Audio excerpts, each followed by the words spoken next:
you know what really steams me? Go on, guess. But before we get into that, I'll suffer you with this. The new year's off to a wonderful start. The entire Islamic world, from Morocco to Indonesia, is in a fucking conniption because God Emperor Donald Trump went through with his campaign promise and declared Jerusalem the capital of Israel. I mean, it's not like the Jews had a 3,000-year-long history with the city, where their temples to God once stood, where the Jewish kings of old ruled, beset by the Greeks, Babylonians, and the Roman Empire, right? And this one needs no explanation. And with this frigid weather, it's a damn shame we don't have some of that good old climate change to keep us toasty warm. Now that that's out of the way, let's get started.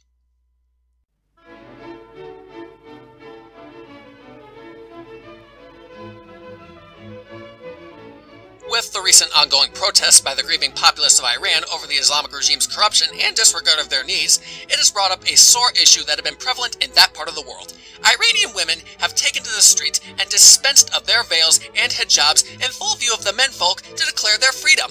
Now why would they do that? Isn't the hijab, according to Western Eurocucks and BuzzFeed, supposed to be an empowering symbol of the female endeavor? It would be so, if you happen to believe their contrived treasure trove of pseudo-intellectual liberal propaganda. But if you've been taking your scarlet-colored medicine, you'll see why they want to ditch the veil. Islam, inherently, is one of the most ultra-conservative, patriarchal, and misogynistic socio-religious institutions in human history. And if they dare not wear the hijab, it's either a swift beating from the husband, a tribe council-sanctioned gang raping, or meeting the business end of a saber. Sadly, this kind of behavior amongst the Western nations is so prevalent it's easy to predict what they're going to say or do when covering these topics. I feel like saying we're living in the Twilight Zone is redundant and insulting to our intellect. Linda fucking Sarsour touts off about being a strong, ideal voice for the fusion of feminism and Islam in the United States, while she vehemently champions for jihad against President Trump, but all the while she says nothing to the plight of women abroad in Islamic countries who could really use her so-called courage.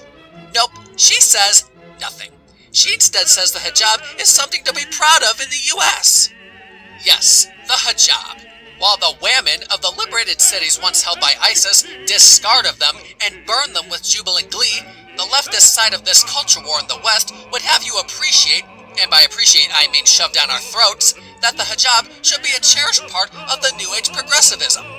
Corporate giants like Nike make burqas for swimwear to make it commercially appealing, but personally, I think it's an eyesore like all the rest. But let's take heart, lads. It's not so bad here across the pond yet. Over in Sweden, where strong, independent women rule the phallic-shaped country with an iron fist, Islam is on a swift and extremely violent rise thanks to the surge of migration from such hotbeds of Islamism such as Syria, Somalia, and Afghanistan. A place where taxpayer money is actually spent on rehabilitating returning terrorists and funding their child support while they plot and endeavor to destroy the West abroad. Thanks to Islam, Sweden is now the nation with the highest rate of rape and sexual assault not just in the West, but in the entire world. But the women-in-chief don't want to change course because if they do, they would have to come to the realization and admit that their ideology of the reversals of roles of gender was utter bullshit. And this is all just current events, lads. There is so much more to get into on why I hate feminism. Do you remember when Justin Trudeau, the Lord of Cucks, ran for Prime Minister of Canada, and he garnered a big vote from women because of his pro-feminist ideology and flaunting his looks? The women all fell for it and voted for him because of his pathetic pandering and man-candy appeal, and they gleefully disregarded his absolute ineptitude for the position and his completely tone-deaf domestic and foreign policies. And ever since he had been in office, Canada has become a mega-cucked, Marxist, multicultural shithole where Islamic honor-killings, non-white ethnic enclaves, and intellectually suicidal liberal dog whistles reign supreme. And why is that so? Because feminists had the power of the vote. According to this article concerning why women should not vote, it is explained that women have a desire to be seen as nice and have a natural collectivist bent, which is very well suited for domestic life or raising a family, but it is an utter detriment to a voting democratic society. An Austrian woman actually stated that they needed to accept more migrants even after one raped her 10-year-old son. Holy fucking shit.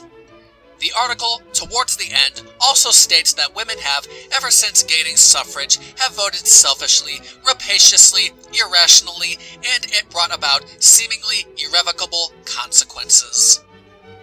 And speaking of Austria, as well as the rest of Western Europe, when it comes to these migrants beating women in the streets and gang raping them for hours on end, virtually no word is spoken of such by feminists either in Europe, down under, or across the pond. And like I said before, so-called feminists like Linda Sarsour care not for the plight of women in the Middle East who get executed for not wearing their scarves right. This kind of hypocrisy and forced silence is a major reason why I hate feminism. And it's not just the women, fam! First it was the fat fedora-tipping neckbeards, but now we have these legions of online white knights, soy boys, and either Trudeau or other beta male cocks like him who enable and work alongside feminists to turn the world on its head. Courses in these universities, like toxic masculinity and cis-white male privilege, is just a part of the indoctrination of the cerulean-colored medicine variety. Endless propaganda in pop culture and television depicting men as beta male clowns hiding behind the strong independent women who are likewise encouraged to remain single with children and have it all is, for the most part, the bread and butter of the movement. That, alongside with the pro-feminist atmosphere in public schools, where things like math, literature, and writing are needed for the development of children's minds, is what brings it all about. And there's this amusing concept I like to call accountability. Thanks to feminism, the women of this generation sorely lack in that regard. From divorce courts to testimony to law enforcement, from child custody to sentencing in criminal court, there is a heavy bias that favors women. Did you know that a man has no say in terms of abortion if his partner wishes to have one? That basically means a woman can be a two-legged semen dumpster, and she is still guaranteed opting out of parenthood and taking responsibility for another life. A woman can beat her child to an inch of his life and not be given adequate punishment in criminal court. A woman can divorce her husband for the stupidest of reasons and end up with the lion's share of savings and assets. And they wonder why MGTOW is a thing. Combine that with social media like Facebook, Twitter, Instagram, and Snapchat, which propagates this narcissistic, bohemianist, arrested adolescence culture, and that would add a startling lack of maturity in this generation of women. Now, I've read through my share of social media posts by normal fags, and I can clearly see that this kind of behavior from women will only have drastic consequences for the Western world. I don't think I need to add anything else. This is why I hate feminism. It's not productive in any way, and come to think of it, it's the exact opposite. Remember the Western Roman Empire? They were so highly advanced until feminism came into the picture. And look what happened there. I see a startling similarity in what's going on now. Do you see it? Do you? Do you?